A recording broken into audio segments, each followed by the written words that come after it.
this qualifies as comfort food. It's butternut squash soup, and it tastes so good on a cold and cloudy day, or whenever you want your tummy to just feel warm inside. So this butternut squash soup is relatively easy to make.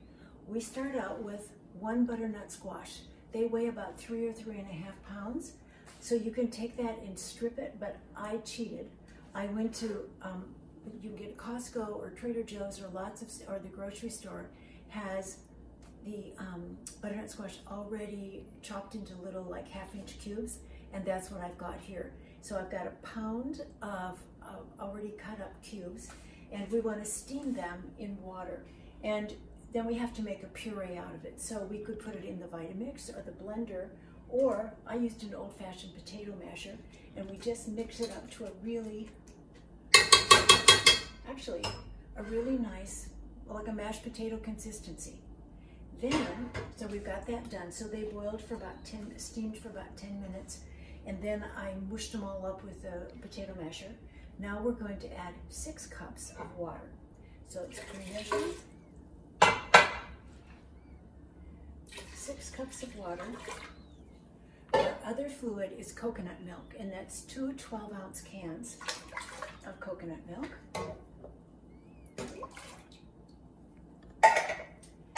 The recipe called for, I think it was 1/2 cup of brown sugar, but I almost always leave extra sugar out. If you wanted to, you could add anywhere from 1/4 to 1/2 cup of brown sugar to this as well. And then these are the spices we're using. We have cinnamon, I think it's and all the directions the exact proportions will be at the end of the video, so you can, if you like the recipe. Allspice, oh, that one was cayenne. And yeah, so it's cinnamon, allspice, cayenne, black pepper, 1/2 teaspoon of black pepper, and it says 2 teaspoons of kosher salt, but I didn't use kosher, I used my Himalayan pink salt. And then here's the other kind of surprise ingredients. It's 2 star anise or aniseed. Now aniseed is kind of a fennel and licorice flavor. We're going to put 2 of these in, and at the end of when we're finished with it, we're going to pull those back out again. Okay, so here we go.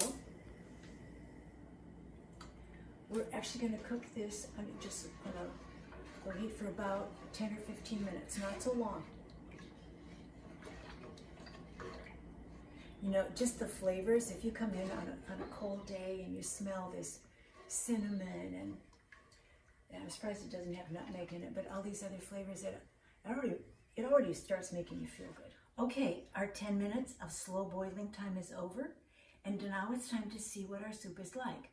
You see, 10 minutes is not long for a wonderful soup. It tastes like it's been on the stove for hours. So our first thing we're going to do is take out those 2 little aniseed things. They look, the one that looks like a little flower. We have 2 of those, and remember the flavor of those, it's more Mediterranean food. It's like fennel and licorice, so it's got a little punch to it. Okay, so here's the consistency of the soup. I would probably make a great big bowl of this if I weren't just tasting for right now.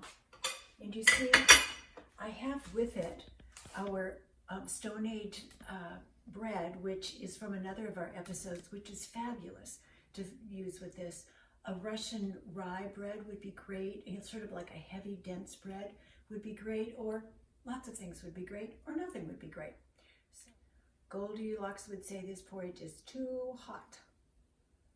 But as soon as the steam is off, I'm at it. The smell itself gets my taste buds awake.